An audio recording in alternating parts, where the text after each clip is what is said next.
Paramashivoham Om Nityananda Paramashivoham Om Nityananda Paramashivoham. Yes, Nityananda. Sorry for the technical glitch. I hope the audio issues are resolved for everyone now. So let us now continue, and we're actually going to start into the asana sequence, starting off with the first asana, which is Sukhasana. Sit in a comfortable cross-legged position with your head, neck and spine in a straight line. Keep your hands on your knees in Bindu Mudra with index fingers and thumbs together. Visualize Lord Shiva in your inner space. Breathe in Samana Kumbhaka, inhale deeply. Hold your breath in the navel region. Exhale fully. Again, hold your breath and visualize a flame rising up your spine. Engage Mahamudra Bandha, all three bandhas, and internally chant the japa Soham. Visualize it rotating around your throat in a circular motion in Sukhasana. तत्सुखासनमित्युक्तम् अशक्तस्तत्समाचरेत् आसनं विजितं येन जितं तेन जगत्त्रयम्. Next up is Parvatasana. Now place your feet on top of opposite thighs and raise your arms up above your head. Join the palms in Anjali Mudra. Engage Mahamudra Bandha and visualize yourself as Mount Kailash in Parvatasana. अथ वक्षे महादेव पर्वतासनमङ्गलं यत्कृत्वा स्थिररूपी स्यात् षट्चक्रादिविलोपनम्. The next asana is Halipavasana. Now extend your feet away from the body and bring the soles of the feet together in front. Interlock your hands behind your back in Parasha Mudra and lean forward and down. Bring your forehead on the ground behind your heels. Engage Mahamudra Bandha, the combination of the Mula Bandha, the root lock, the Uddiyana Bandha, the abdominal lock, and the Jalandhara Bandha, the throat lock, as you visualize Swamiji in Halipavasana. पूरवविधिजाहु मे जानो उभय पगथली संपुटठानो पिष्टपछेदो वो कल्यावो दक्षिण करसो वाम गहावो. Next up is Nagi Pavasana. Now with the soles of the feet together in front, extend your arms out and cup your palms, place them on the ground in front of your feet and bring your forehead on the ground behind your heels. Gaze to the tip of your nose, engage Mahamudra Bandha and visualize yourself as a snake in Nagi Pavasana. पूरवविधि पर्यागाने नीचौ वी कहूनि भनास्यो लगाजी हाथ आगाने धरती लगावे पसारी दो वो हाथ की अंजुली करे.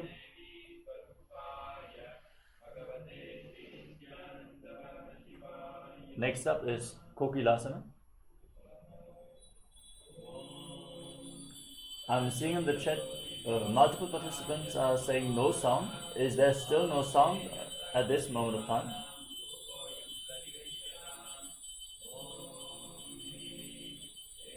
Please let us know in the chat whether the audio is coming or not.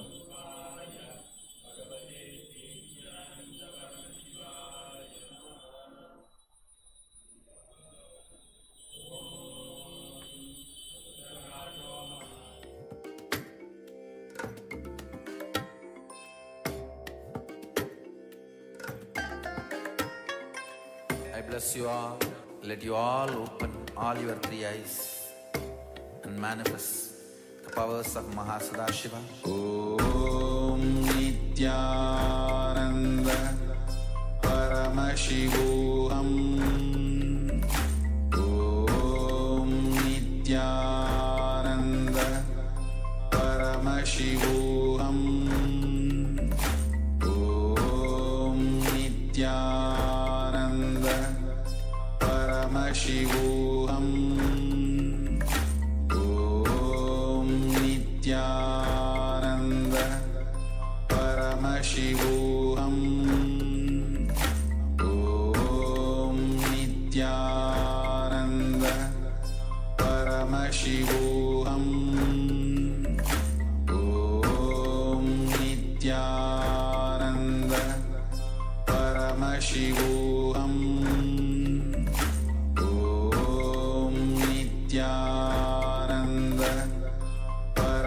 Paramashivoham Om Nityananda Paramashivoham Om Nityananda Paramashivoham Om Nityananda. Yes, completing once more for the technical glitch. Now the audio should be going into the Zoom room and reach our participants on YouTube as well. So let us enter into the next asana, which is Kokilasana. Keep your hands on Prana Mudra, extend index and middle fingers and hold on to little and ring fingers with your thumbs. Catch your big toes and Prana Mudra, extend your legs forward and up and then cross them into Padmasana. Lean forward and down onto your elbows. Engage Mahamudra Bandha and visualize yourself as a bird in Kokilasana. अथान्यदासनं वक्ष्ये येन सिद्धो भवेन्नरः अकस्मात् वायुसञ्चारं कोकिलाख्यासनेन च.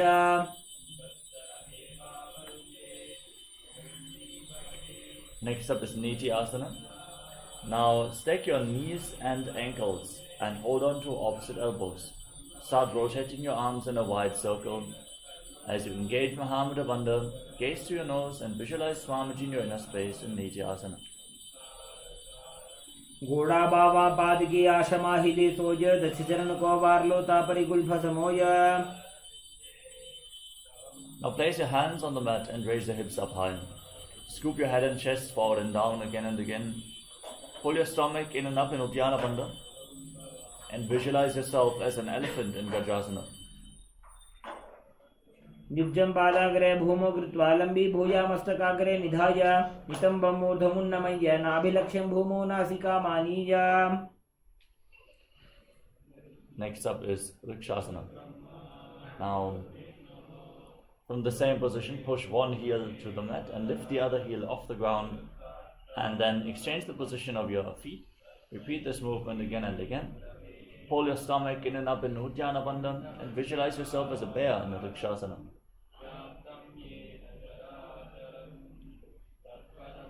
एकैकं पादमाकुञ्च गदासनं कुर्यात् वृक्षासनं भवति.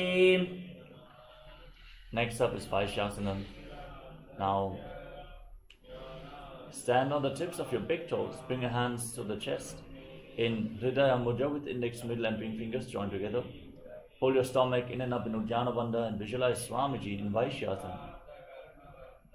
केशेन पादयुगलं बद्ध्वादिष्टे ततो मुखः अथ वैश्याः वक्ष्ये यत्कृत्वा सत्यवान् भवेत्.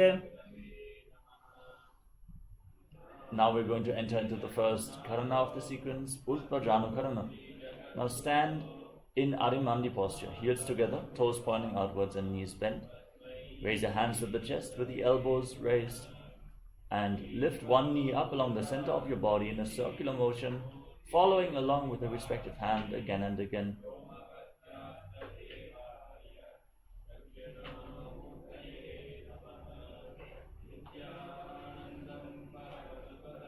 Next up is Palalingasana.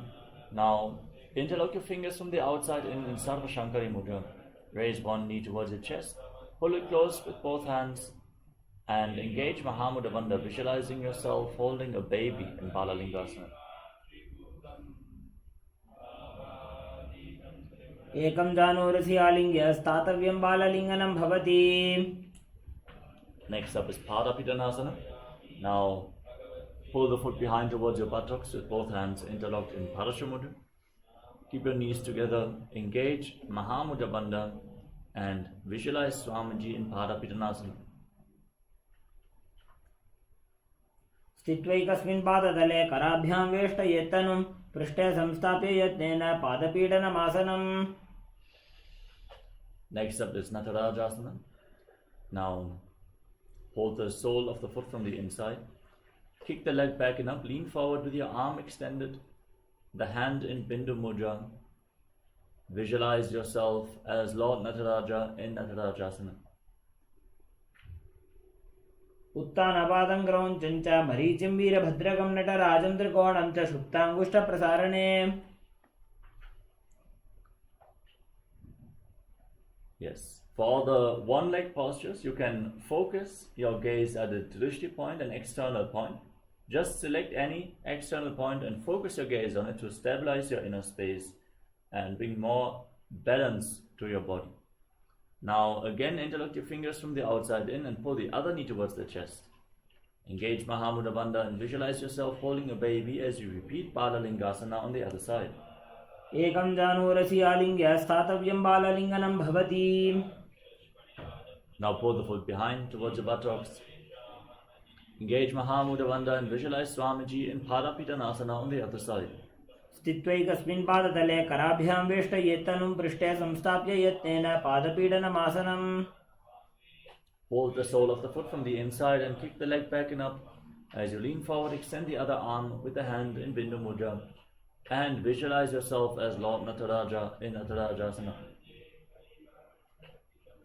उत्तानपादं क्रौञ्चं च मरीचिं वीरभद्रकं नटराजं त्रिकोणं च सुप्ताङ्गुष्ठप्रसारणे.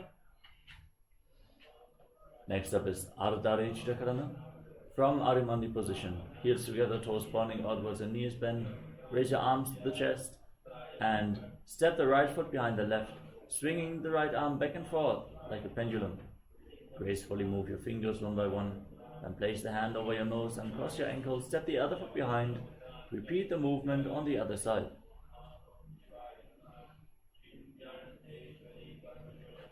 Next up is the skeleton dance. Now visualize yourself as a skeleton and shake your body intensely.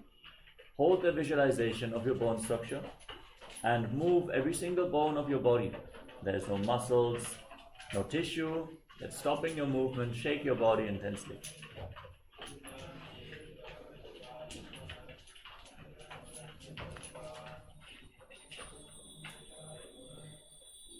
Yes, now let's move on to Katichina Karana. From Arimandi position, cross your arms over top of your head, palms facing back. Now turn your body to one side and open up your arms. Cross them back to the center. Open them up to the other side again and again in Katichina Karana.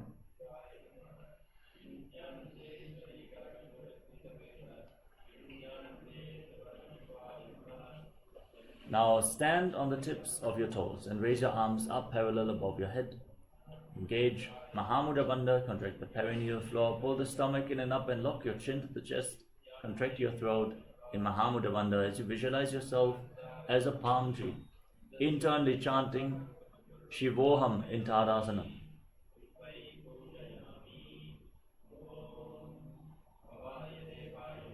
महामुद्राबद्ध कोनो ताड़ासन विभेदकान् विनोत्तानं सदा कुर्यात् अंतर्पत्नी पतिप्रिया.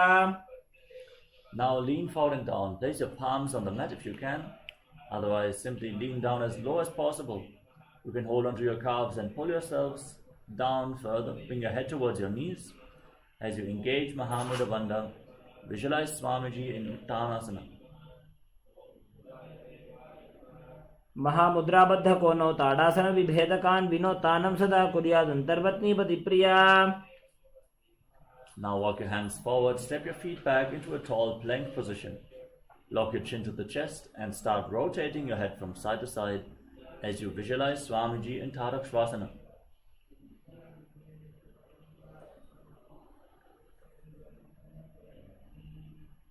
गजासनमस्थित्वा मस्तकं वारं वारं दक्षिणकुक्षिं सव्यकुक्षिं नयेत्. Now lower your body down onto your stomach, keep your hands at the side of the shoulders and raise your head and chest up by the strength of your lower back. Lift yourself up and inhale through the hollow of your throat in Bhujangani Mudra as you visualize yourself as a cobra in Bhujangasana. अंगुष्ठनाभिपर्यन्तम् अधोभूमौ विनिन्यसेत् कराभ्यां च धरां धृत्वा ऊर्ध्वशीर्षफणीवहि. Now push your body back up into the plank position and alternate pulling one knee in towards your chest, back and forth as you breathe deeply through your nose in Sahaja Kumbhaka. Visualize Swamiji in Shashasana.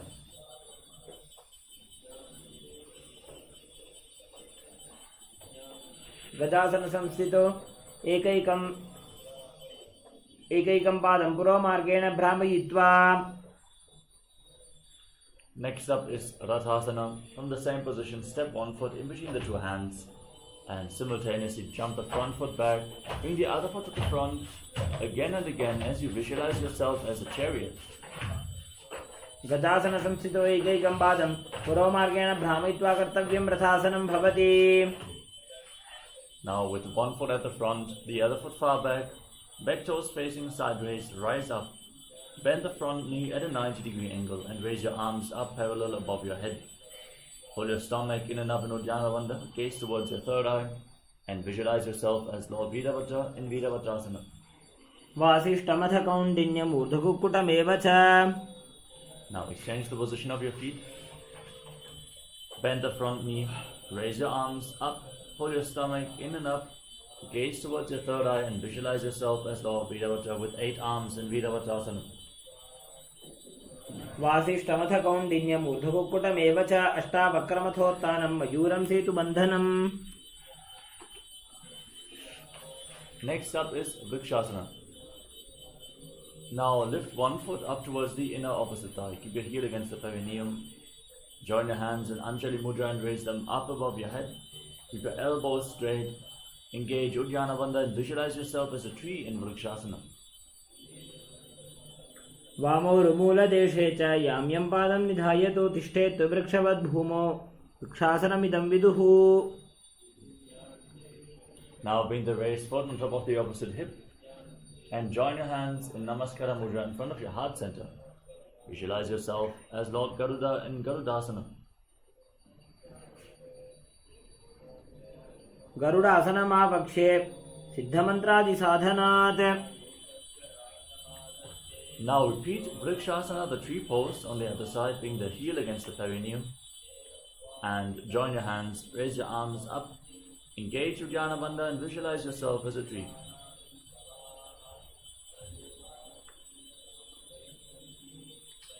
वामोरुमूलदेशे च याम्यं पादं निधायतु तिष्ठेत् वृक्षवद्भूमौ वृक्षासनमिदं विदुः. Now repeat Garudasana, lift the raised foot on top of the opposite hip and join your hands in Namaskara Mudra in front of your heart center as you visualize yourself as Lord Garuda. गरुडासनमावक्षे येन ध्यानं स्थिरं भवेत् सर्वदोषाद्विनिर्मुक्तो भवतीह महाबली.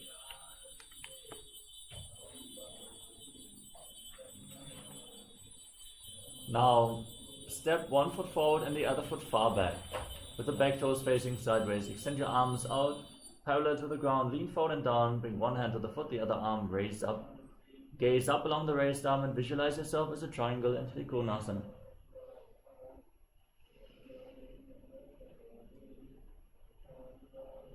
उत्तानपादं क्रौञ्चं च मरीचिं वीरभद्रकं नटराजं त्रिकोणं च सुप्ताङ्गुष्ठप्रसारणे.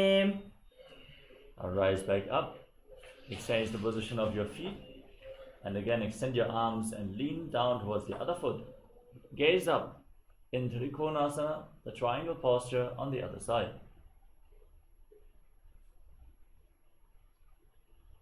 उत्तानपादं क्रौञ्चं च मरीचिं वीरभद्रकं नटराजं त्रिकोणं च सुप्ताङ्गुष्ठप्रसारणे. Now stand in Arimandi posture, heels together, toes pointing outwards and knees bent. Bring your hands to the chest, palms facing each other. Raise one heel off the mat, stomp the raised heel down, lift the other heel up and exchange the position of your hands in front of your chest again and again in Nikuttaka Karana.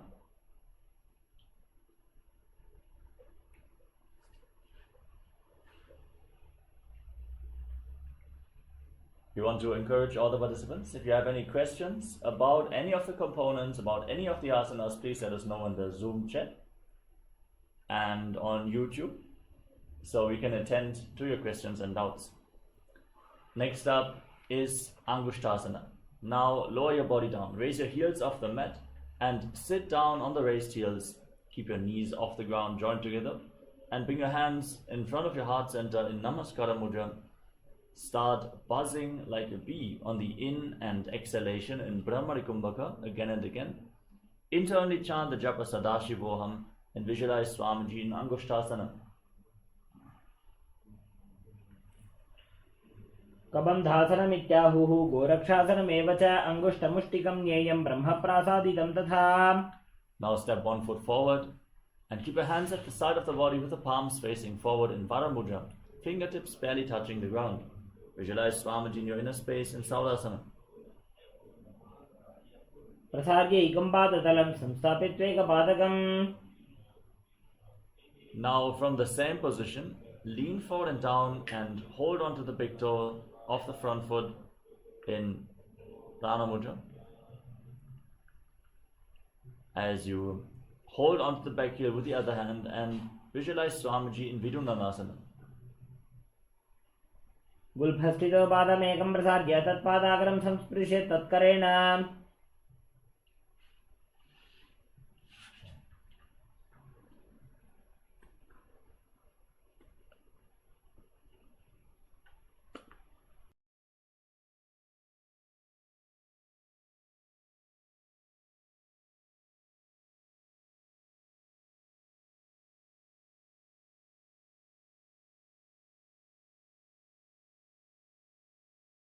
Now exchange the position of your feet. Step the other foot forward, hands at the side, palms facing forward in Vara Mudra, and visualize Swamiji in your inner space in Saurasana on the other side.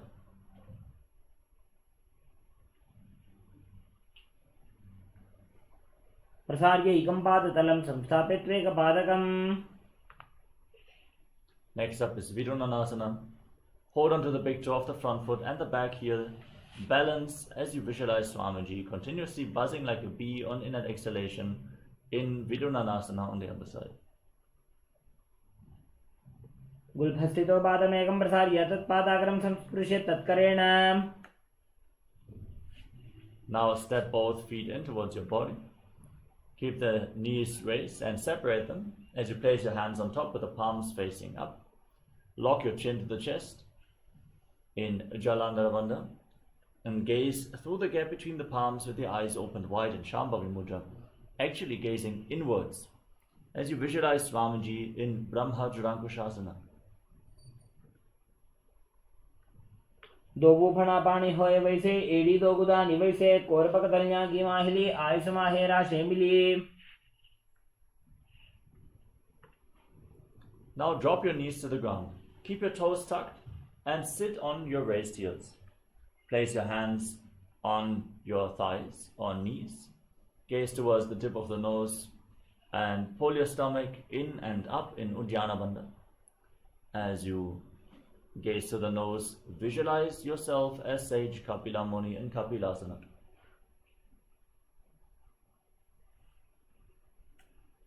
उभय पगथली सम टहरावे तिनको माहिली core मिलावे फणा पानी उकड़ होए वैसे एड़ी Dogu Johnny निवैसे. Maintain the same body posture but shift your gaze up towards your third eye. Visualize Swamiji in your inner space in Bhadragdokasana.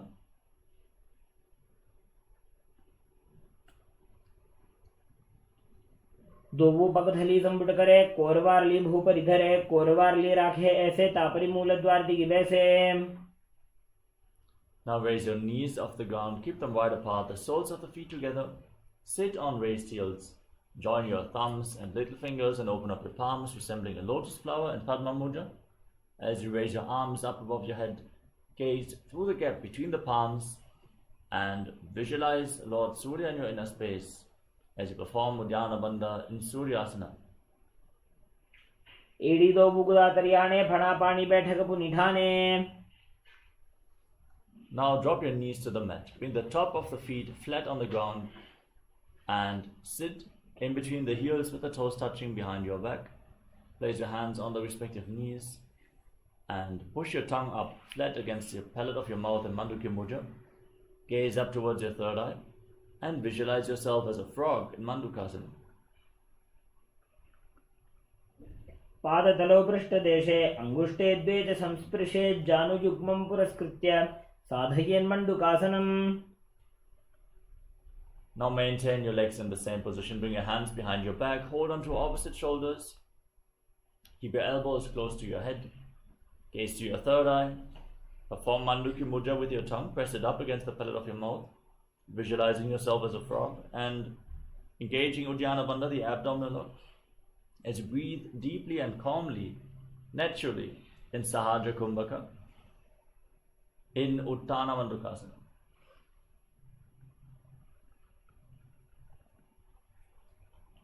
मंडूकासन मध्यस्थं कुर्पराभ्यां धृतं शिरः एतद्भेकवदुत्तानम् एतदुत्तानमण्डुकम्. Next up is Simhasana.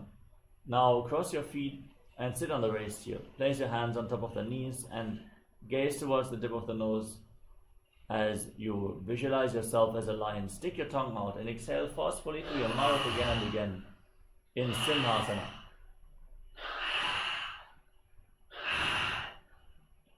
दक्षिणं सव्यगुल्फेन दक्षिणेन तदेतरं हस्तौश्चजान्वो संस्थाप्य स्वाङ्गुलीश्च प्रसाद्य च. Next up is Padrasana. Now bring the soles of the feet together behind your back with the toes pointing backwards. Separate your knees wide apart and cross your arms behind your back, holding onto the big toes in Prana Mudra.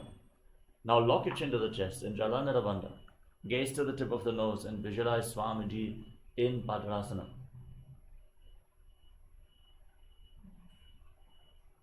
सव्ये दक्षिणगुल्फं तु पृष्ठपार्श्वे नियोजयेत्. Now place your feet flat on the ground. Keep your knees raised.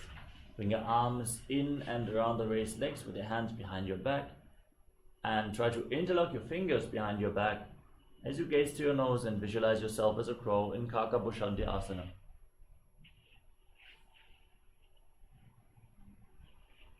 प्रथमे वेसकोकटाने दो हाथपगमी च आने. Next up is Kanipavasana. Now place your palms on the mat and bring your knees onto your arms towards your armpits. Lean forward, find balance and lift your feet off the ground. Balance on your arms as you visualize Swamiji in your inner space. आसन को गुण आशी दुष्टा होई तो आची होई. Next up is Kapali Asana, the first inverted posture of the sequence. We request all the participants to please take the necessary precautions. If you have any spine injuries or high blood pressure, and also women who are currently in pregnancy, we request you to please do not perform any of these straining asanas unless you consult your doctor whether this is safe for you.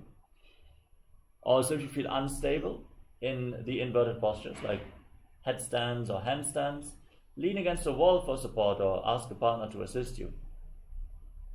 Let us now enter into Kapali Asana. With your hands on the mat, place your head on the ground, forming a triangle between your head and your hands. Raise your hips above the shoulders and raise your legs up straight into a headstand. Gaze towards the tip of the nose and visualize Swamiji in your inner space as you buzz like a bee in Brahmari Kumbhaka in Kapali Asana. शीश शीशा धरती टेकी पगदो भूमि लिवा ऊंचा कुकरे. Gently lower your legs down and now come to a squatting position. With your hands flat on the ground in front of you, twist your body to one side. Align your knee and the hip with your elbows. Lean forward. Extend your legs out to the side as you balance on your arms. Gaze towards your third eye and visualize yourself as a peacock in Paramashivoham. प्रथमे वेसकोकटाने दो हाथपगमी च आने. Next up is Paramashivoham on the other side. Rotate your body in the opposite direction. Lean forward onto your elbows. Extend the legs out to the side and balance as you visualize yourself as a peacock. मयूरं दंडवत् कुर्यान् मयूरं दंडनामकम्. Now walk your hands forward and enter the plank position. Then step 1 foot outside the shoulder in between the two hands. Push your hips forward, raise your head and gaze up towards your third eye. Visualize yourself as Lord Kala Bhairava in Bhairaganatha. आसन को गुण पीती जाई. Now exchange the position of your feet. Step the other foot forward in between the hands. Gaze up. Visualize yourself as Lord Kala Bhairava and exhale fully. And hold your breath in Rechaka Kumbhaka in Bhairaganatha. आसन को गुण पीती जाई. Now step the front foot back. Keep both feet back and bring your forearms on the ground from the plank position. Keep your hips raised. Lift your head up and gaze towards your third eye as you visualize Swamiji in Unmukha Pitasana. भून्यस्थौ जानुनी हस्तौ चतुष्पदम वाङ्मुखम् उत्थापिताङ्घ्रियुगल कटिस्थलमभिरुका. Now rise back up onto your hands and rotate your body. Lift one arm up towards the sky. Gaze up along the raised arm as you visualize yourself as sage Vashishta in Vashishtasana. ऊर्ध्वकुक्कुटवासिष्ठमरीचिहलमत्स्यकं परिवृत्तिं चोदरस्य विविधं धनुरासनम्. Now change the position of your hands, rotate your body in the opposite direction and lift the arm as you visualize yourself as sage Vashishta in Vashishtasana on the other side.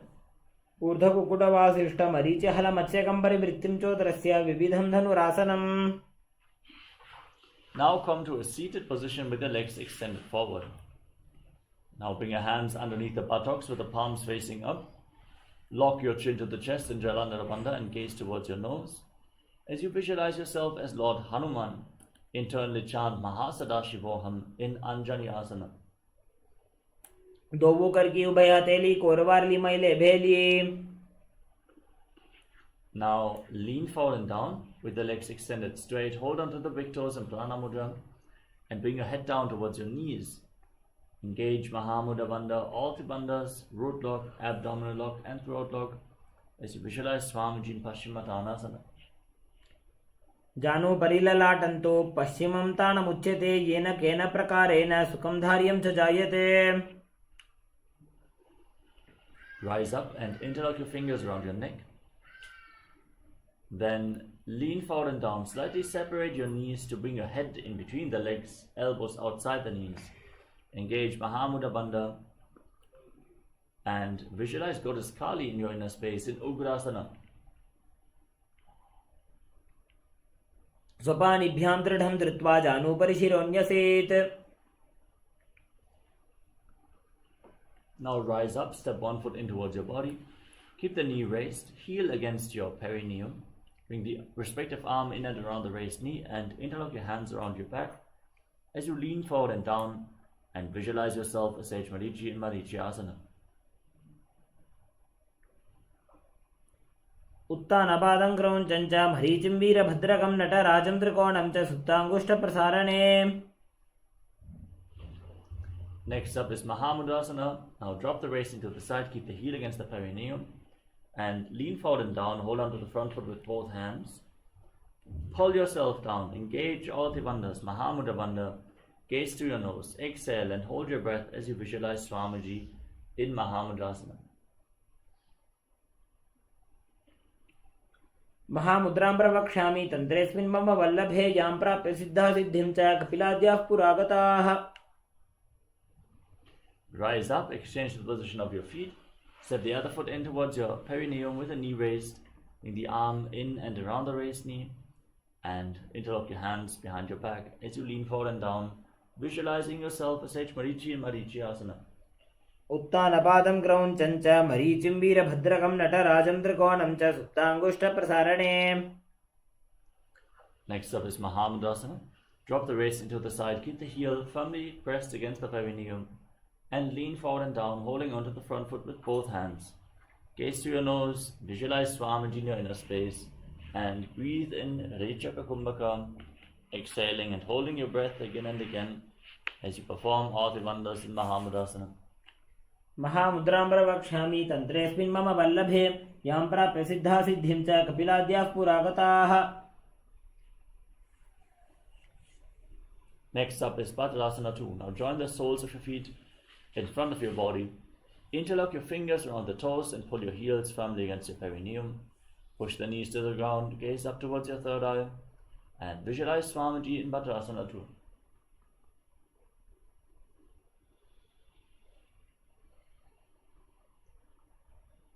गुल्भौ च वृषणस्यादः सीवन्त्याः पार्श्वयोः क्षिपेत्.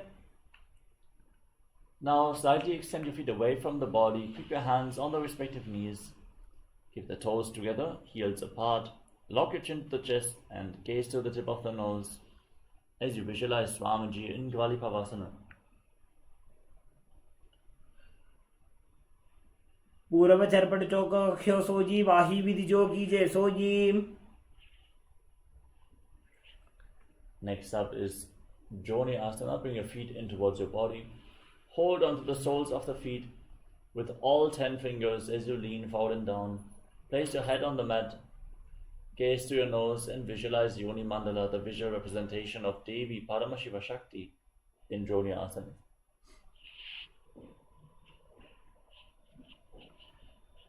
दोबू पगधली संपुट करे, AD made के ढींग धरे.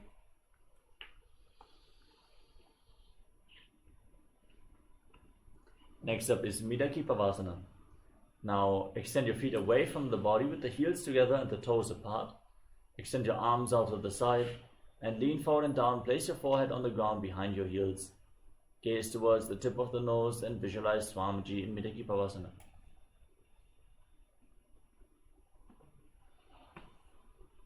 पूरव विधि परिपगधली संपुट शोल एडी मिली राशे. Next up is Siddha Samadhi Asana.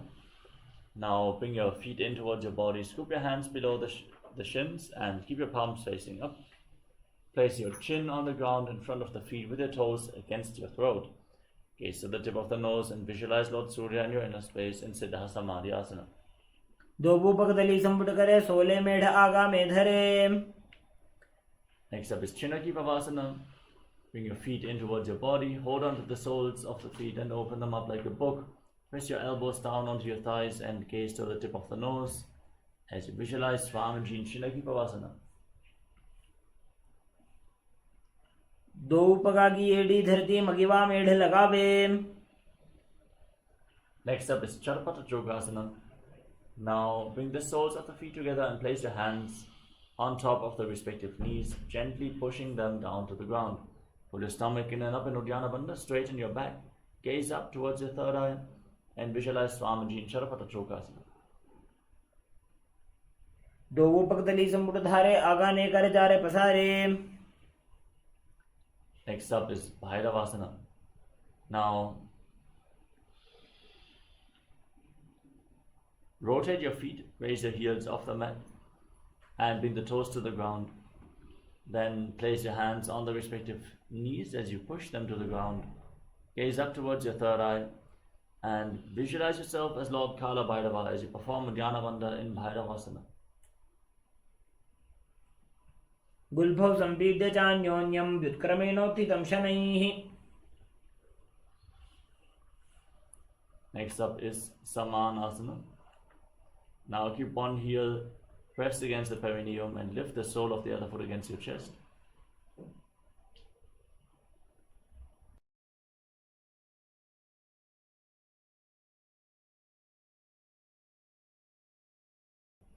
Gaze up towards your third eye. Visualize Swamiji in your inner space.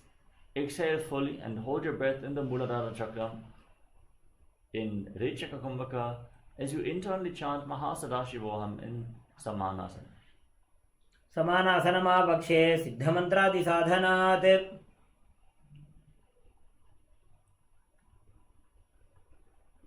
Now lift the leg over top of your shoulder. Keep your hands at the side and extend the other leg forward and up. Gaze towards your third eye and visualize Swamiji in Apanasana.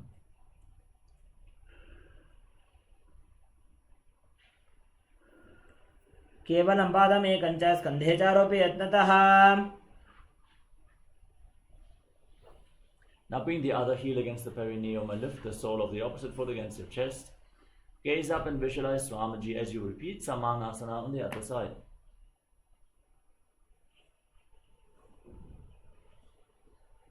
समानासनमावक्षे सिद्धमन्त्रादिसाधनात्.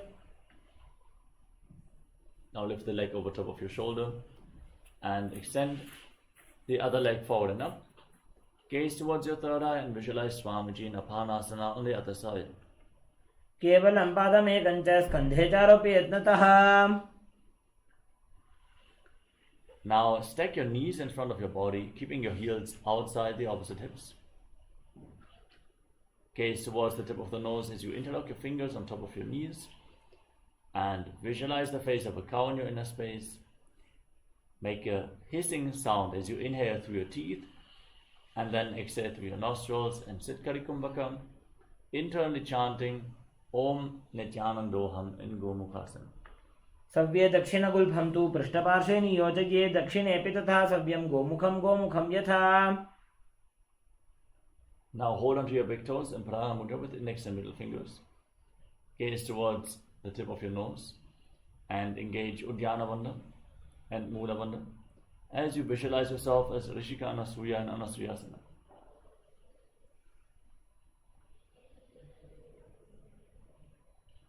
दक्षिण गोड़ नीचे उठाने, बाहों ताकि ऊपर आने. Next up is Anasuyasana 2. Now interlock your hands behind your back and lean forward and down. Bring your chin over the knee and the nose towards the mat. Try to touch your nose to the ground. Gaze towards the tip of the nose and visualize yourself as Rishika Anasuya in Anasuyasana 2. जीवना गोदा की संधि प्रेड़ा वागोड़ा की संधि मिलाई राशे घोड़ा शिवले पकथल्यालो आड़वाई सुधा राशे. Now swing one heel against the perineum and the other foot flat on the mat.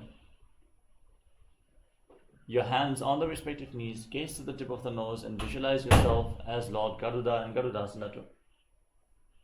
डाबो पग मोड़ी एड़ी माहिलो कुल्फ मूलद्वारनी चाहिए. Now raise your perineum onto the heel, interlock your fingers around your neck and twist your elbows outside the raised knee. Gaze up towards your third eye and visualize yourself as Sage Narada in Naradasana. विष्टिज्वाम पगदली केरी भूपरिता ही लगा वे फेरी. Next up is Matsya Pitakasana. Now place the left foot on the right thigh and raise the right knee. Hold onto the right shin with the left hand and hold onto the right big toe with the right hand in Prana Mudra. Gaze towards the tip of the nose and visualize Matsya, the fish avatar of Lord Vishnu, in Matsya Pitakasana. वामेन वामांगुष्ठन्तो गृहीतं मत्स्य पीठकं योनि वामेन संपीड्य मेढ्रादुपरि दक्षिणम्. Next up is Gomukhasana on the other side. Now stack your knees again in front of your body, heels outside the hips, hands interlocked on top of the knees, and gaze to your nose as you visualize the face of a cow in your inner space.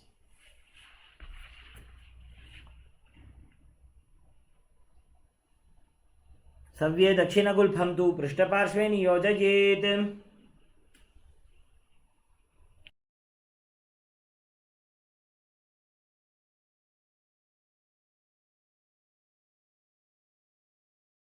Now hold onto the big toes in Prana Mudra.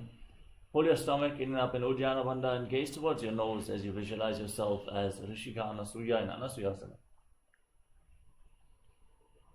दक्षिण गोड़ नीचे उठाने, बाहों ताकि ऊपर आने. Now interlock your hands behind your back and lean forward and down.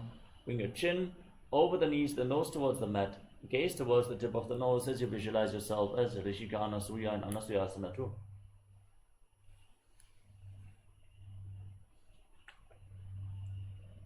जीमना गोदा की संधि प्रेड़ा बागोड़ा की संधि. Now place the left foot on the mat, the right heel against the perineum, and keep your hands on the respective knees. Gaze towards the tip of the nose and visualize yourself as Lord Garuda in Garudasana 2. डाबो पग मोड़ी एड़ी माहिलो कुल्फ मूलद्वारनी चाहिए. Next up is Naradasana.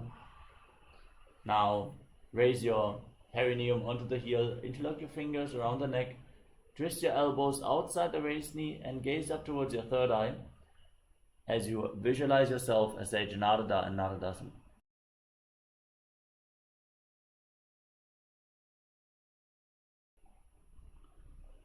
विष्टिज्वाम पगदली केरी भूपरिता ही लगा वे फेरी. Now place your right foot on top of the left thigh and hold on to the left shin with the right hand and the left big toe with your left hand in Prana Mudra with index and middle fingers. Gaze towards your nose and visualize Matsya, the fish avatar of Lord Vishnu in Matsya Pitakasana. वामेन वामांगुष्ठन्तो गृहीतं मत्स्य पीठकम्. Now extend your legs forward and place the left foot on top of the right thigh. Then lift the right knee. Twist your left elbow outside the raised knee and bring the hand to the neck. Then place the right hand on the ground behind you. Gaze up towards your third eye, twist your spine and visualize Sage Matsyendranatha and Matsyendasana. उदरं पश्चिमाभासं कृत्वा तिष्ठति यत्ततः. Now extend the front hand down towards the foot and hold onto the big toe in Prana Mudra as you place the other hand on the respective ear. Twist your spine, gaze back and up towards your third eye as you visualize yourself as a camel in Kupasana. आसन को गुण झोलो जाए. Now drop the hand from the ear to the ground behind you. Gaze up towards your third eye and visualize Sage Matsyendranath in Matsyendrasana 2. Matsyendra पीठं चटर प्रदीप्तिं प्रचंड रुक्मंडल खंडनास्त्रम्. Now exchange the position of your legs. Stretch your legs out in front. Place the right foot on the left thigh and raise the left knee with the right elbow outside the raised knee, hand by the neck, the left hand on the ground behind you. Twist your spine. Keep your back straight. Gaze towards your third eye and visualize Sage Matsyendranath and Matsyendrasana on the other side. उदरं पश्चिमाभासं कृत्वा तिष्ठति यत्नतः. Next up is Kubasana. Now extend the front hand down towards the foot, hold onto the big toe in Prana Mudra, and place the other hand on the respective ear. Gaze towards your third eye and visualize yourself as a camel in Kubasana. आसन को गुण झोलो जाए. Now drop the hand from the ear to the ground behind you and gaze towards your third eye as you visualize Sage Matsyendranath and Matsyendrasana 2.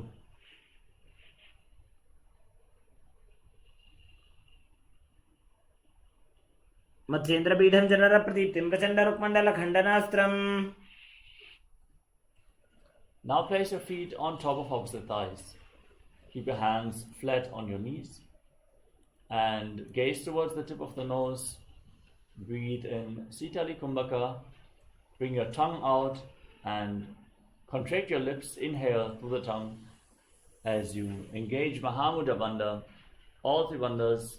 Internally chant Om Nityanam Namaha Sadashivoham. Visualize yourself as Lord Shiva in Padmasana. आसनं द्विविधं प्रोक्तं पद्मं वज्रासनं तथा. Next up is Padmasana 2. Now cross your arms in front of your body and hold on to the big toes in Prana Mudra.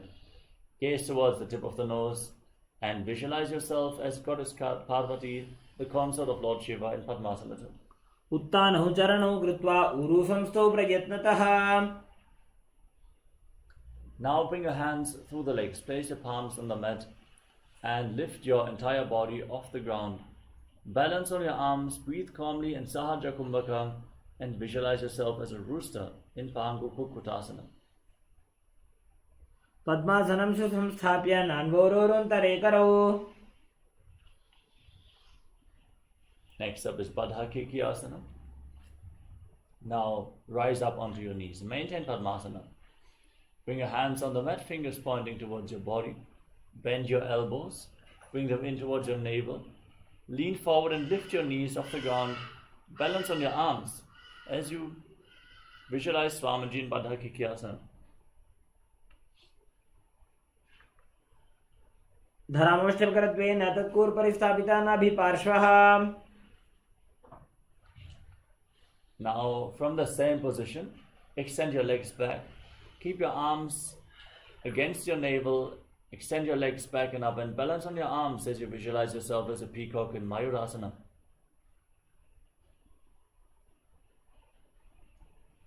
अथ वक्षे Mahadev मयूरासनमुत्तमम्. Now lay down on your stomach. Interlock your hands around your neck and rotate your feet. Place your heels on the mat, the toes pointing outwards. Rest your forehead on the ground and visualize yourself as a crocodile in Makarasana.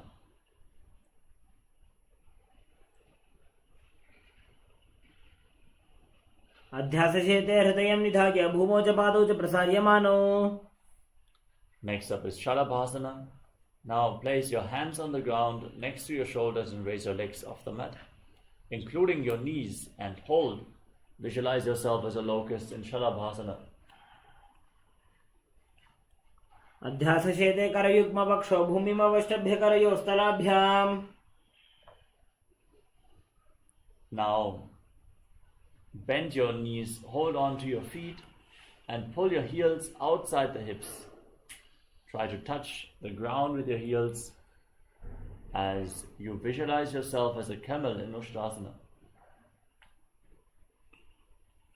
अध्यासशेते पदयुग्मं व्यस्तं पृष्ठे निधायापि धृतं कराभ्याम्. Firmly hold onto your feet and lift your entire body off the ground. Gaze up towards your third eye, lift your head up, pull yourself up as you visualize yourself as Pinaka, Lord Shiva's bow, in Dhanurasana.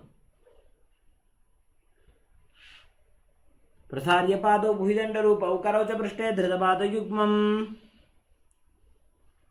Now come to a kneeling position. Sit in between your heels with the toes touching behind your back, hands on the respective knees.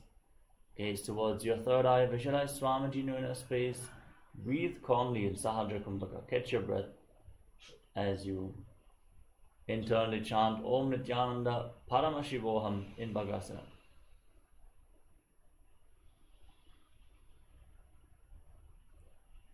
उल्टा मोड़ी पाव दो वैसे बहुरो जुगती करे एक ऐसे. Next up is Gohi Asana. Now we're going to enter into another inverted posture. So set yourself up in front of a wall for support if needed. Place your forearms on the ground, elbows shoulder width apart. Interlock your fingers. Raise your hips. Straighten your legs. Walk your feet forward. And then lift your legs off the ground. Keep your knees bent. And pull your knees in towards your chest as you squeeze your body into a ball. Try to touch your chin, the knees, and visualize Swamiji in Gohi Asana. दो हाथ की कहोनी जोजी पुनिह कलाई जाने दो जी. Now extend your legs up straight into Shirshasana. Gaze towards the tip of the nose as you visualize Swamiji in Shirshasana. विपरीतं मण्डलं च द्विधैव विदितं हिनः.